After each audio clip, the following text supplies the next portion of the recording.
Agora, É um aprendizado, é um aprendizado. Não, eu fico muito à vontade, porque já de alguns anos eu me bato contra essas circunstâncias que a administração não tem memória, né?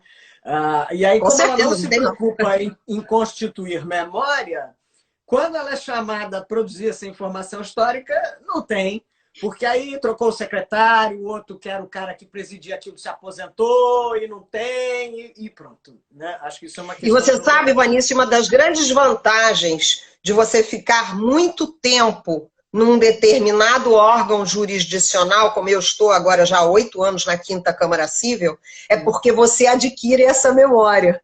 Você vai exatamente sabendo tudo o que as partes costumam alegar. E você vai dizendo, gente, mas eles ainda estão alegando a mesma coisa, já não viram que isso não funciona? Né? Essa mudança é uma mudança comportamental no procedimento que vai ter que haver. Vai ter que haver. Aí eu queria pegar o gancho, quer dizer, em última análise, nós estamos falando aqui de mudança de mentalidades, mas também estamos falando de um pouco de planejamento, né? E é curioso que, assim, eu já andei escrevendo também sobre isso, quer dizer, há uma resistência quase que antropológica. O brasileiro acha que a sua capacidade de improviso é a coisa mais fantástica do mundo. E que aí, com isso, ele está dispensado de planejar. Porque na hora H ele vai ter um insight, vai dar o pulo do gato, vai resolver tudo, né? Aí, curiosamente, nessa situação que a gente está vivendo agora, muito ao contrário, o tempo todo se fala, tem que ter planejamento. Tem que ter planejamento de como é que vão começar as medidas de liberação, tem que ter planejamento de como é que a gente vai otimizar os recursos, né? E aí eu tenho ouvido muito falar sobre o planejamento que a administração tem que ter, mas também fico pensando no planejamento que as outras estruturas de poder têm que ter, né? Por exemplo, o legislativo é muito curioso que, nas medidas que ele está apreciando, o cenário de tempo com que ele trabalha é diferente. Então, por exemplo, a emenda 106 criou o regime extraordinário fiscal financeiro de contratações até 31 de dezembro de 2020. Mas o PLT 39 de ajuda dos estados e municípios é até 31 de dezembro de 2021. Aí eu fico, como é? Vale Falta o quê? planejamento, né? Faltou planejamento. Que ou o quadro vai até 21 ou termina em 20. E aí também penso no judiciário, né? Como é que você vê essa questão de... Quer dizer, faz sentido a gente dizer que o judiciário tenha que empreender um planejamento para esse momento? E aí, como eu já lhe tinha provocado antes, como é que entra aí essa resolução 66 do CNJ da semana passada? Parece pretender ser um indicativo estratégico, né? E portanto, parece pretender ser algum tipo de planejamento. Quer dizer, como é que você vê essa questão? Eu tenho uma abordagem assim bem particular a esse respeito, que eu acho assim, eu acho bom gestor é aquele que consegue antecipar consequências. E quando ele antecipa consequências, ele pensa estrategicamente. Não há a menor possibilidade de você designar um administrador público ou privado. Eu estou pensando assim, por exemplo, síndico de prédio, né? Os síndicos de prédio também deram cabeçadas, proíbo ou não proíbo, máscara ou não máscara, entra ou não entra, né? Então, assim, o bom gestor é aquele, eu repito, que consegue enxergar as consequências e planeja estrategicamente. O poder judiciário é poder de Estado. E hoje em dia, a gente pode dizer, né, encher a boca e dizer que é poder de Estado, porque até muito pouco tempo atrás não era. Houve dependências do executivo, houve dependências financeiras que somente até pouco tempo atrás foram extirpadas com um orçamento próprio. Então, quando você é poder de Estado, quando você tem dinheiro público para gerenciar as suas necessidades, é óbvio que você tem responsabilidade para com o coletivo. Tendo responsabilidade para com o coletivo, você está jungido a pensar estratégias. E não somente pensar o ato que saiu hoje, o novo ato, que é o ato do ato que vai sair amanhã, o novo ato amanhã que vai ser o ato do ato do ato, porque aí você fica de ato em ato e você não pratica gestão pública. Gestão pública é, a meu sentir, e eu não sou administrativista, mas eu tenho uma boa noção, uma boa prática da administração do tribunal, porque estive em vários lugares auxiliando, né? Na corregedoria, fui juiz auxiliar da presidência. Então, os melhores gestores são, na verdade, aqueles que antecipam e já planejam um passo adiante. E olha só que interessante, que quando a gente criou o sistema dos juizados especiais cíveis, primeiro, em 96, a lei 9099 é de 95, a nossa lei estadual saiu em 96, e nós começamos no Tribunal de Justiça, fomos, aliás, um dos 3 tribunais do Brasil que, desde logo, implantaram os juizados, mas naquela ocasião, o desembargador Tiago Ribas, que era o gestor do tribunal, e depois o desembargador Sérgio Cavalieri, nós justamente pensamos, será que nós vamos dar conta? E nós abrimos as portas. E aí, no meio da caminhada, começamos a perceber que não dávamos conta. E aí tivemos que refazer a estratégia na medida em que as pessoas já estavam se empoderando dentro do sistema e já estavam entrando com as ações. Essa é a pior solução. Esse é o pior dos mundos. Hoje, os juizados já estão muito mais organizados. Eles são um sucesso, por isso que estão sobrecarregados, porque são um sucesso. Mas, não obstante, o que se avizinha agora é muito similar. Então, é preciso já estabelecer, é preciso que o judiciário já estabeleça quais os recursos humanos que eu vou usar se eu quiser fazer comissões de conciliação. Comissões de conciliação que não vão ser mais somente presenciais, que vão ser virtuais. O que é que eu preciso da informática para criar uma plataforma de conciliação amistosa? Porque, veja bem, não basta que a pessoa, e eu tô vendo isso com as dificuldades que eu tô tendo, que 60 dias para cá eu comecei a trabalhar com 5, 6 plataformas diferentes. Eu que me sentia muito confortável, eu achava assim, não, eu tô sabendo, entendeu?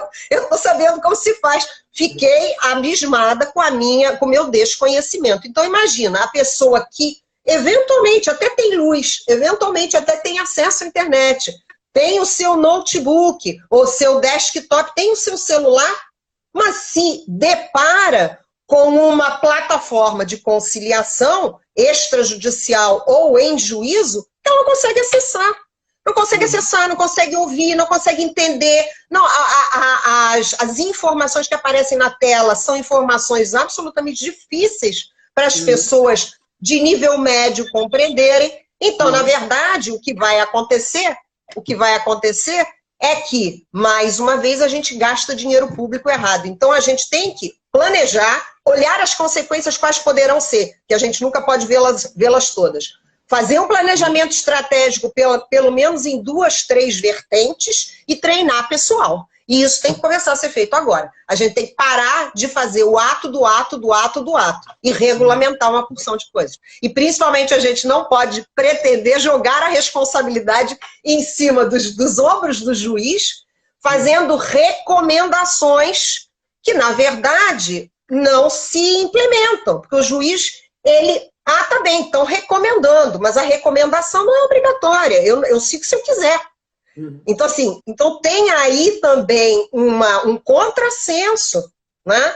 Então, os órgãos de administração do judiciário de nível superior têm que também olhar a prática do juiz. É o juiz que está sentado lá em São João de Meriti, que está recebendo, que precisa dar uma certidão de nascimento para uma parte que não tem. E aí ele faz como? Ele não pode ir no fórum porque o fórum está fechado. Ele não pode atender a parte porque a parte não tem como acessá-lo virtualmente. Então, assim, todas essas vertentes vão ter que ser muito bem pensadas. E é obrigação do judiciário pensar.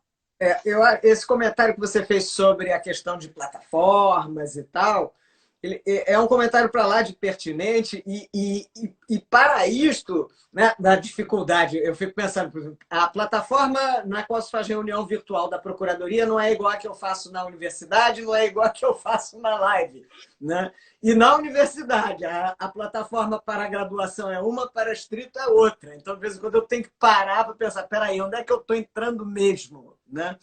Exatamente. Não, e a gente pode aqui fazer uma confissão. Você viu que hoje de manhã eu precisei realmente de um apoio moral, entendeu? Porque senão eu não conseguia chegar lá. Porque as informações, elas são muito rápidas. E você está trabalhando, ao mesmo eu estou ligada numa determinada plataforma que eu estava fazendo uma determinada reunião. E aí depois eu falei, meu Deus, eu tenho que treinar o Instagram, senão eu não vou conseguir entrar. Vou deixar a Vanice angustiada. E há uma falsa impressão de que isso tem alguma relação com faixa etária. E não tem nenhuma. Nenhuma! A gente tem a falsa impressão de que não, o jovem domina isso tudo. Não, o jovem domina o ferramental que ele está habituado a usar. Então ele domina o Spotify, ele domina o YouTube, não sei o quê. O que não significa dizer que ele conseguirá transpor facilmente para uma plataforma que se venha a criar com vistas a facilitar a solução aí do pequeno conflito e tal. Então, assim, realmente ter essa percepção de construir uma coisa que seja amigável e que passe essa confiabilidade, né? Isso vai ser um exercício, mas eu acho que é um exercício que efetivamente se impõe, não vai dar para a gente esperar muito mais, não. Então, pois eu volto lá para a minha primeira frase, né, que o Covid está matando as pessoas, mas não está matando as desigualdades socioeconômicas. Essas desigualdades, elas vão se aprofundar mais ainda. E quando eu falo desigualdade socioeconômica, eu falo também desigualdades de acesso, desigualdades de compreensão. Não adianta, a gente faz um roteiro, um protocolo, a pessoa entra, já vai ler aquilo, já vai saber tudo, ela não vai entender o que está lendo.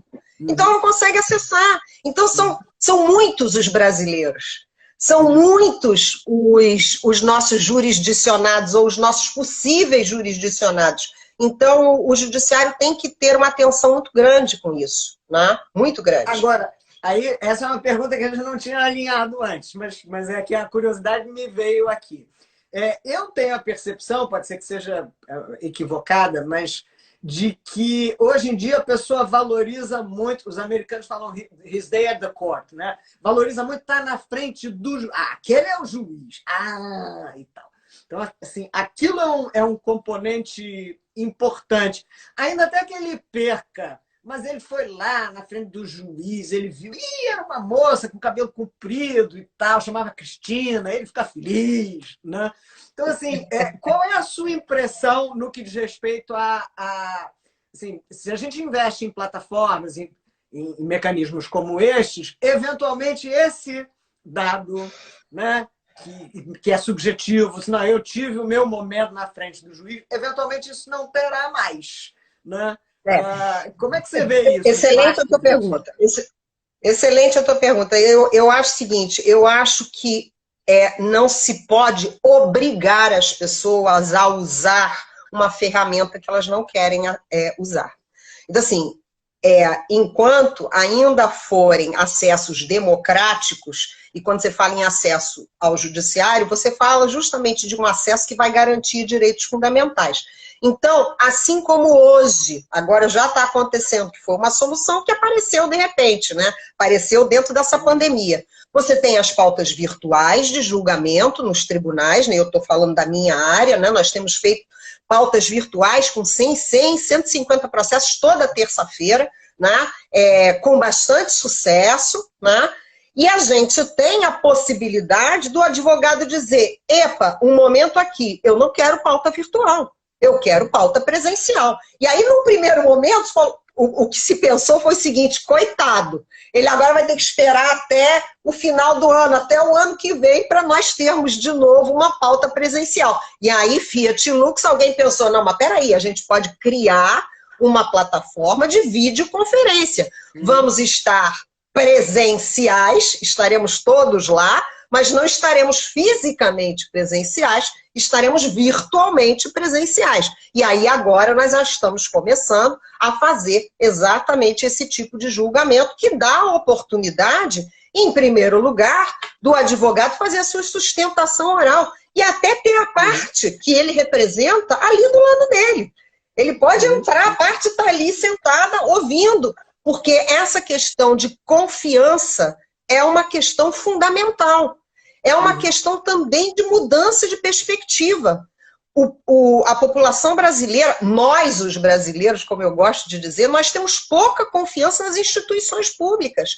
Elas nos falharam, elas nos deixaram na mão. E eu não estou falando das outras, não. Eu falo principalmente da minha, né? Da instituição da qual eu faço parte. Ainda estamos muito aquém daquilo que deveríamos fazer. Mas estamos fazendo.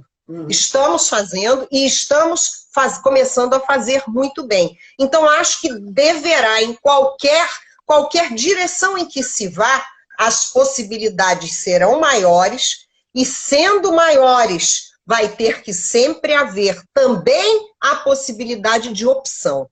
Da parte dizer, não, isso eu não quero. Eu não quero conciliação. Eu não quero conciliação nem presencial. Eu não quero nem o julgamento virtual e nem a conciliação presencial. Eu quero que o juiz diga se eu tenho ou não tenho razão. E isso é muito frequente. Eu vivenciei isso muitas e muitas e muitas vezes ao longo da minha vida como juíza de primeiro grau, principalmente na periferia.